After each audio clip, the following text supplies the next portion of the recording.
and welcome to Old Ass Movie Reviews. I'm Dave. That's Scott. We're here to review movies, baby.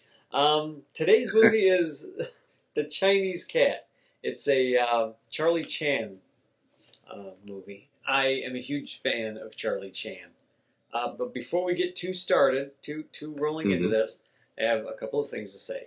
Hit the like button, hit the join button, hit the follow button, share us, leave a review. Just yes, please. You know, if there's something that you like about us, tell us. If there's something you don't like about us, don't tell us. Just hit like. Oh hell, tell us. On. just like it anyway. Just like it anyway. 5-star review, even if you think we suck. You know, just help us out. but I just want to talk real quick about one of the worst movies I've seen in my life, and that was The Day After Tomorrow. It's a disaster flick. It's a fairly new one. Is it the one with the polar vortexes? Yeah, everything's freezing and yeah. And it swings its message with a hammer? Oh, yeah, with a hammer, a battle axe, a freaking icicle. It is the worst tripe movie. Yeah. Built on pseudoscience, which is global warming, global cooling, global fill in the blank. Man-made, blah, blah, blah, blah, blah. It happens in a day. In a day. In a day. This is the worst.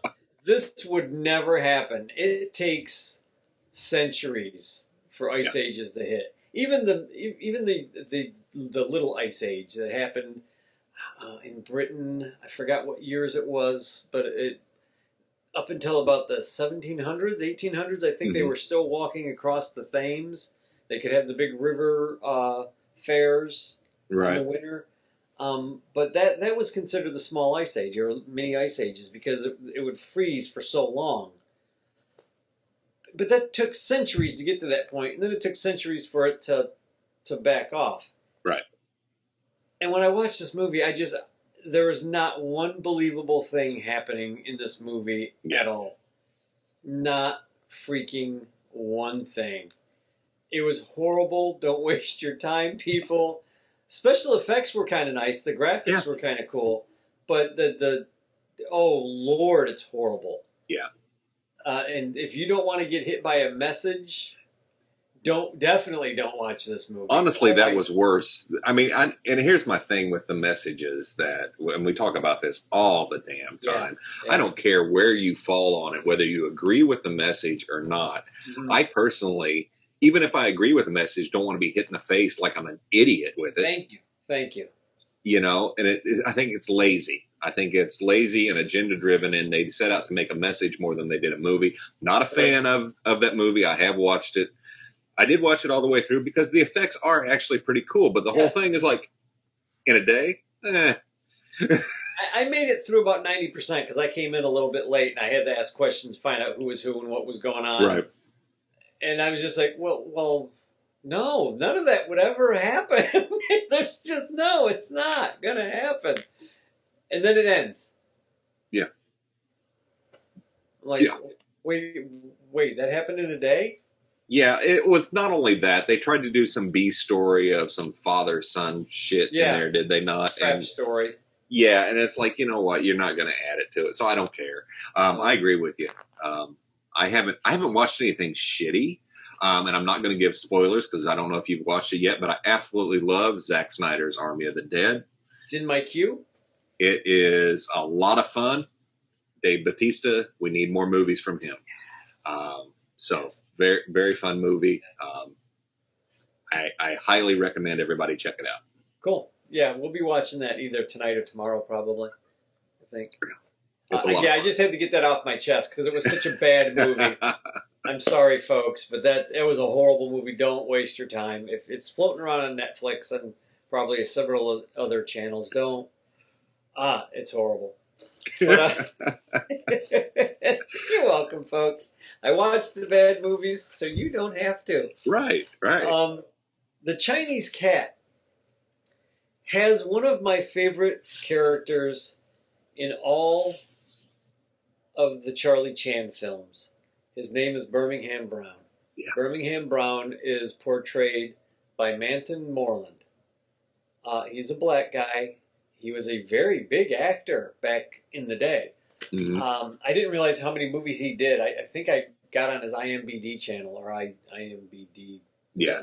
Internet movie International Movie Database. Yeah. And looked and was just looking at some of his history and some of the things that he did. He had actually starred in a few black movies that were done back in the 30s and 40s, I want to say, where they had the entire cast was black and they were specifically designed for black folks. And interesting.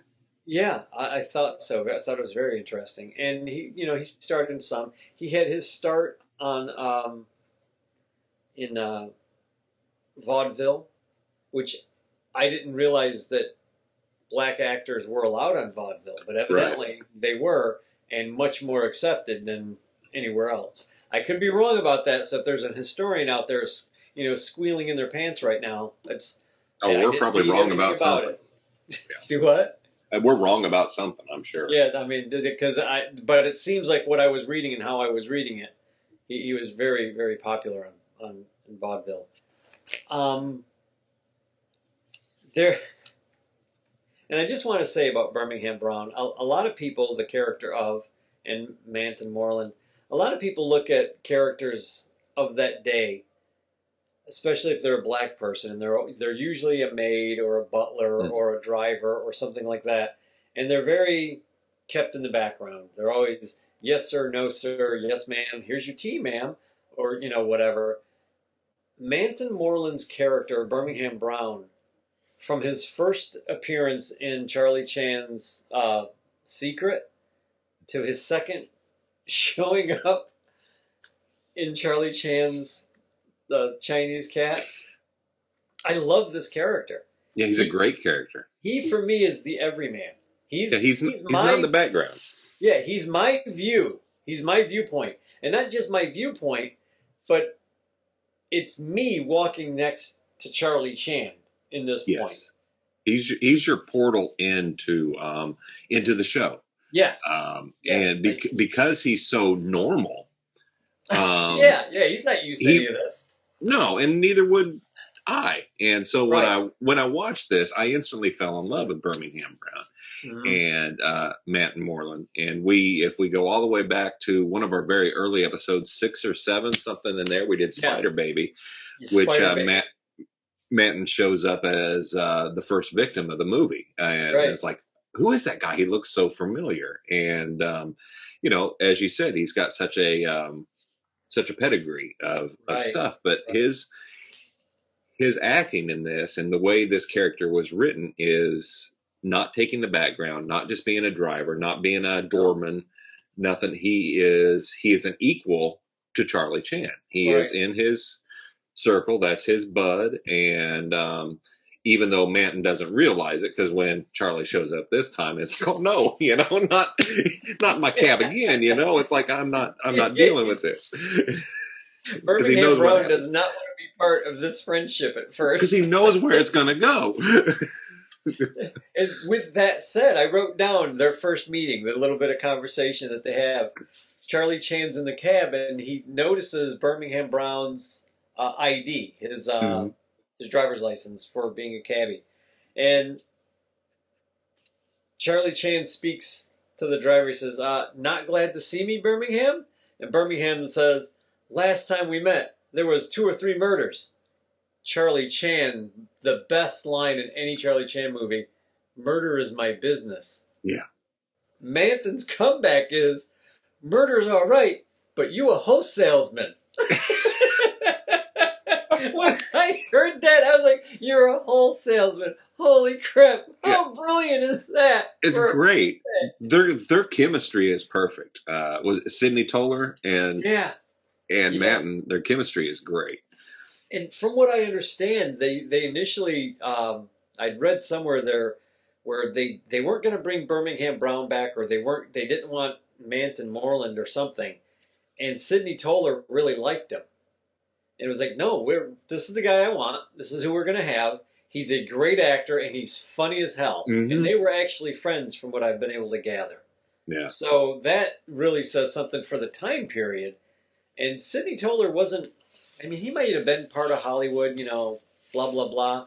But he liked the guy. He knew the guy could do the job and how it could be done. And it could have been done very poorly. It could have been very, very uh, racist, which was very typical of the time period for this. Oh, yeah. But neither one of them were going to allow it. No. You know, Manton Moreland, from what I can gather from a little bit I've read about him, is he didn't allow. I mean, he would play the part. He would do the stupid, the big eyes and the stuff like that. But that was part of his shtick anyway. Yeah. The double talk was part of his shtick. That was his vaudeville stuff. That's what he brought from vaudeville. He had to act big. He had to do the big expressions because that's what he was used to on stage. The people in the back row had to see it. Yeah, and you had mentioned vaudeville, and this is going to go off an earlier discussion when we talk about Moe Howard and Shemp Howard and Curly and Larry Fine, how they all were in vaudeville as well. Yeah. So and when you told me the possible connection there, that at one point Manton was being looked at, or at least Moe wanted him to be a stooge. It was like, I would have died to see him as one of the Stooges because his comedic timing is brilliant. I mean, he's physical, he's funny, he's smart. I think Columbia really fucked up there. And you're speaking of that, and where I found this, folks, is on a thing called todayifoundout.com is where I found out about Manton Moreland having a connection to the Three Stooges. And what it was is Shemp and Moe had discussed, if one of us dies or one of us gets injured, because we're all getting kind of old, if something happens to one of us, who should we get to replace us? They decided they wanted Manton Moreland. Lo and behold, Shemp passes away. Mm-hmm. Moe, just to make sure, goes to Larry. Larry goes, yes, that's freaking perfect fit. This guy is perfect. So the whole thing, the little snippet that I got from the biography was, Manton was responsive when Larry Fine and I talked the idea over with him. I mean, we'd all seen our better days by that time, but old Moreland now, there was a talent that could have invigorated the whole act. He had the wordplay.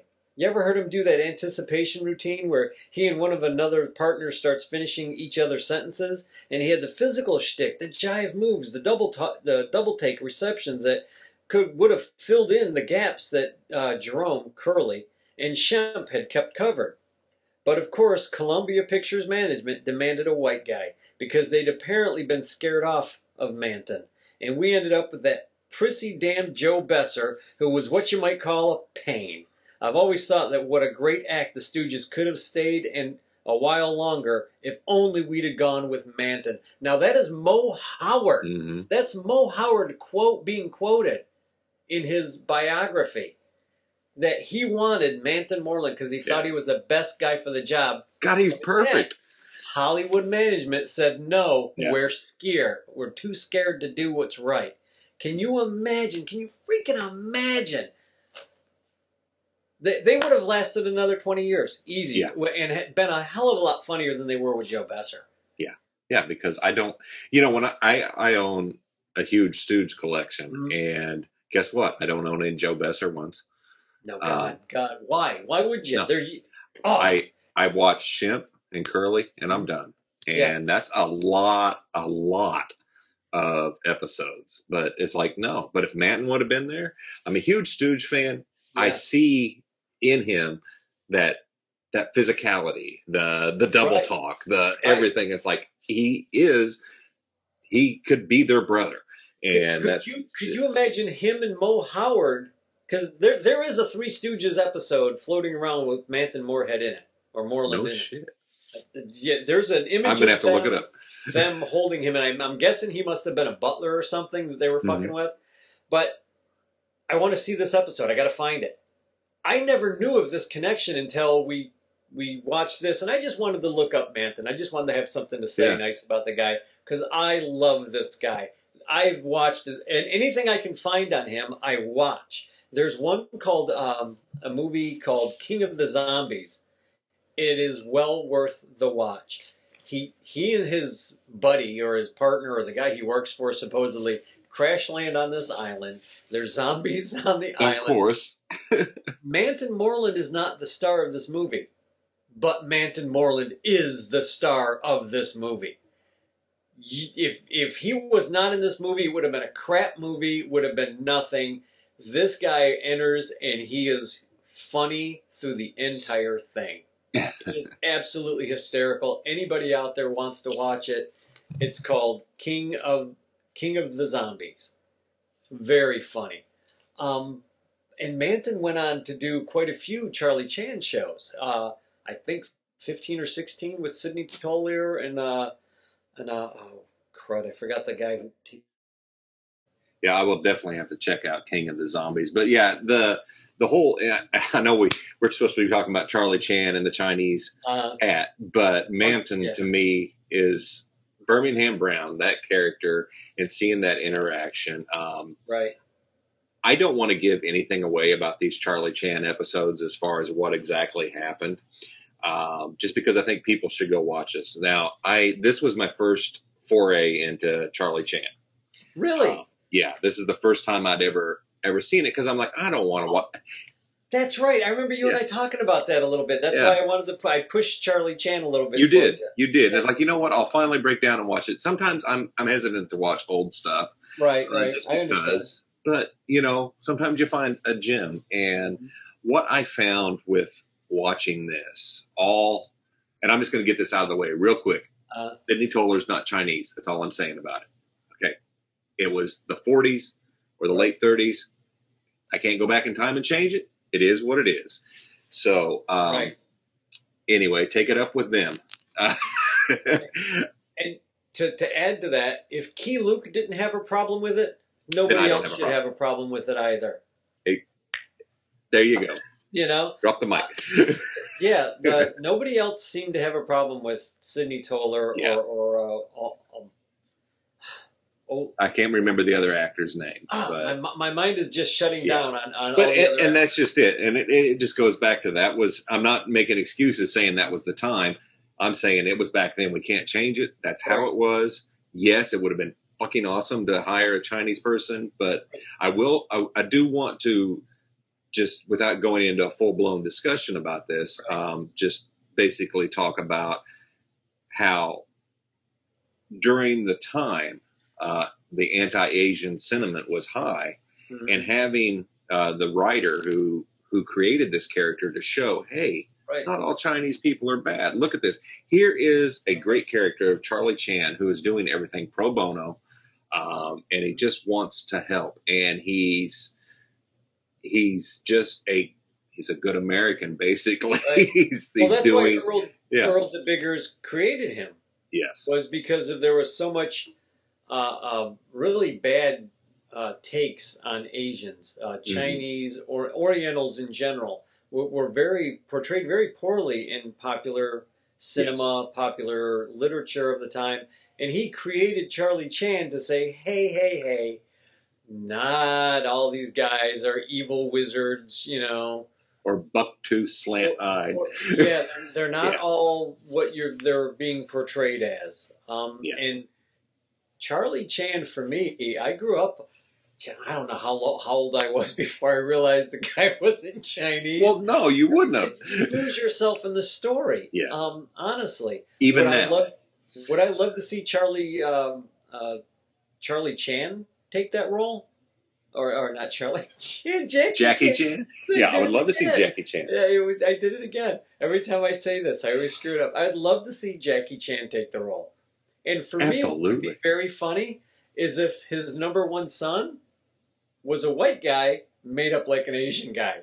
That would crack me up. I would laugh my ass off.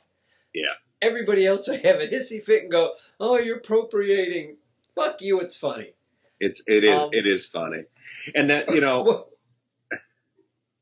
with all of that aside, I think the Charlie Chan movies are very important to the whole murder mystery genre that still goes today. I mean, how many years, decades has Law and Order been on?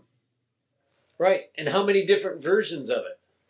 Yes, and we would not have Magnum PI and Moonlighting, Heart to Heart, all these Columbo, all Right. these Quincy, shit, any Yeah. detective, Murder Yeah. She Wrote, Matlock, I can go on and on and on, because Remington Steele, they're all Yeah. Yeah. great stories. Everybody loves Lucifer. We would not have Lucifer today if it wasn't for the crime serial. And Right. this, when I think of it now, after seeing this so far back, this I would believe is what jump started this whole genre of Yeah. TV. I would say yes. And for me, watching these movies, which I just love, I love Charlie Chan movies. I always have ever since I was a kid. What I love about them is that he is a Sherlock Holmes. Mm-hmm. Better said, is the best way I can say it. He's a Sherlock Holmes character. There's a scene.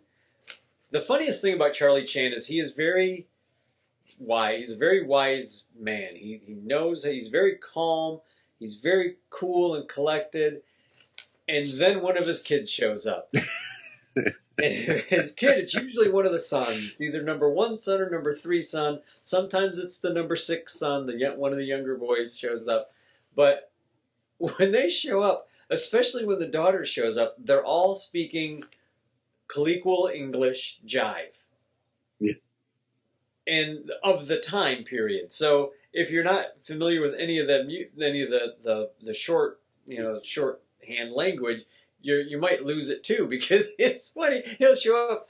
One of the kids will come in and start talking to him and blah blah blah. Hey dad, hey daddy, oh what's up and what's happening? How's the swinging? And he just looks like, I have no idea what you're saying. Right.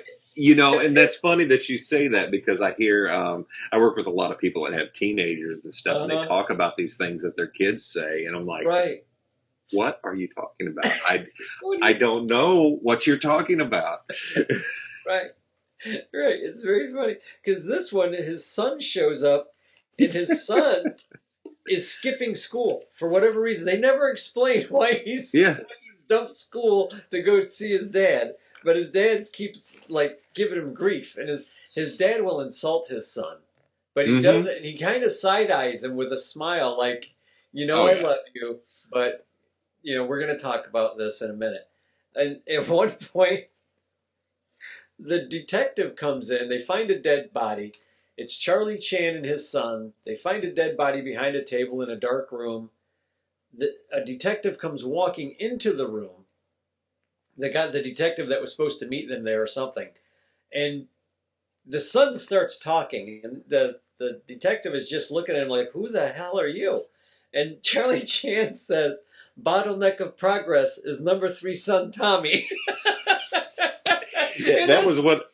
That's the kind of insult he just keeps throwing out at this kid. He did it throughout the whole thing, and I just had to laugh. And it's just, it's obvious everybody got along on there, or at least they appeared to. They were all professional. Everybody had such a good chemistry. And this was good. There's a particular scene in there that I just love, and it has to deal with the person who's actually a twin. Yeah. And one of them's dead, so when Manton sees him, he thinks it's a ghost, and it's just... And he loses it. It's Tommy to go out there and look at him. No, I'm telling you, there's a ghost. Yeah. He's like, no way. Yeah, there's a ghost. There's a ghost. You're right. He's a ghost. Never stopping to think that, it could be, but it's so funny. It's so funny. It works so well. I definitely have to watch more after seeing this. And anytime you want to do a review of any of the other ones, let me know. There was another, really, I'm going to read off this other insult that was just great. The dad, this is after the son is being beaten up by some gang. I think takes place afterwards, where the son's getting beaten up by some gangsters because they're looking for this really huge diamond, and it's like super priceless. It's hidden in a cat's ass. Yeah, basically. Yeah. The camera work in this movie is really well done. It's not as fancy schmancy as Orson Welles would do, but they had some really good camera moves in here and camera tricks, and there's a scene in the very, very beginning of the movie that sets up the entire movie. I've watched this, I don't know, 10 times and never caught it. I texted you the shot that I was like, Yep. oh my God, it's right. It's blatantly right there. They're telling you what needs to be found. I'm Yep. not going to ruin it for anybody, but when it happens, you might see it, you might not. But anyway, after the kid's beaten up by these gangsters, that he says something really stupid to Charlie Chan. And Charlie looks over at him and he goes, here you are, a weak limb which no family tree can point to with pride. And the kid just looks at him. I mean, that's like a crushing blow. That's harsh. Man. Yeah. And he looks at the kid and he smiles, because it wasn't, it was just like, kid, you just aren't listening to anything I'm saying. No. And it was funny because Charlie's delivery is just so dry. Yeah. And he does it in such a way. It's like, oh, you just insulted me, you asshole, Like somebody will take 2 steps out a door and then realize, shit, I just got insulted. Yeah, absolutely. It sounds like a wise saying that he's saying until you're walking away and you're like, holy crap, Charlie Chan just insulted me. What the hell? Yeah. But there was one little thing that I did like when Charlie Chan has gone and he's taken some little statues downtown to some Chinese pottery place. Mm-hmm. Shows the stuff to the guy, and the guy opens his book because he wants to know who was sold these statues. He opens up the book, and the book is in Chinese. Now, for me, when I see that nowadays, it's like, well, of course it's in Chinese. The guy's, it's a shop. That's what he writes in. Back then, I would have thought they would have done it in English, just so the American audience could read it. But I see what you're saying. It all in Chinese, and I was like, well, that's freaking phenomenal. That was a good touch. Yeah. So that was good for me. I like the friendship between Tommy and Manton's character. Yes. Yeah. Birmingham. That's always good to me. Who wouldn't be friends with Birmingham? I mean, how could you not be? Well, exactly. Especially after you blow up his car. You got to give the guy a new job. I mean, well, I blew up your car. I guess you're my driver now. Yep. And I don't want to give anything away, but this is a good story. It's a good whodunit. Yes, it is. And why done it. Mm-hmm. And it's really, and it all fits together. In the end, it's got some twist in it, and it does keep you guessing. Right. Well, at least it did for me. I know there'll be somebody on there. I figured it out in 10 seconds. Well, whatever, jackass. Right. So. But okay, we'll finish this one up real quick because I know you have to go take your old man nap. Well, shit, you're gonna make me pause. I was gonna start a new episode. Okay. Yeah. I figured we would just do our thing here. Yeah, I'll stop the recording. So hold on a second. So any final thoughts on the Chinese cat? Oh, the Chinese cat. It's a Charlie Chan mystery. It's well worth a watch.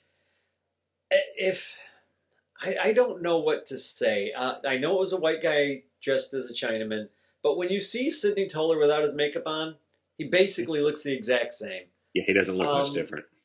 Key Luke didn't complain about it. I'm not going to complain about it. If you don't love Manton Moreland after you see him in this movie, and if you don't find yourself wanting to see more of him, you have no sense of humor. I don't know what else to say. This guy was I'm with you there.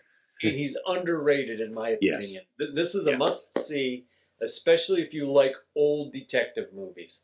Yeah. And this was a whole series of movies. I don't know how many. I want to There's say 50, a lot. 50, 30, anywhere from 35 to 50 in there.